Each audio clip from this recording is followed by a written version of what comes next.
অনেকেই ভাবেন যে পেন্সিল স্কেচটা স্কিপ করে কালার অর্থাৎ অ্যাক্রিলিক হোক বা ওয়াটার কালার হোক বা অয়েল পেইন্টিং হোক সরাসরি পেইন্টিং শিখবো। আচ্ছা, আমার প্রশ্ন হচ্ছে শুধুমাত্র কালার শিখলেই কি একজন ভালো শিল্পী হওয়া যায়, বা শুধুমাত্র কালারে কাজ করেই ক্যানভাসে পেইন্ট করেই আপনি কি আপনার স্কিলগুলোকে একটা ব্যারিয়ারের মধ্যে আটকে ফেলছেন না তো?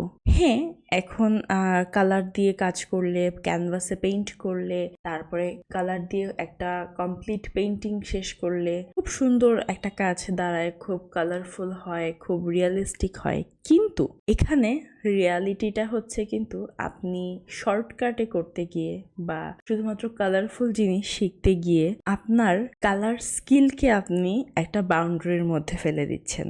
সো আজকে আমি আপনাদেরকে বলবো কেন রঙের আগে পেন্সিল দিয়ে ড্রয়িং শেখা প্লাস পেন্সিল দিয়ে স্কেচ শেখা শুধু গুরুত্বপূর্ণ না, বরং অপরিহার্য একটি কাজ।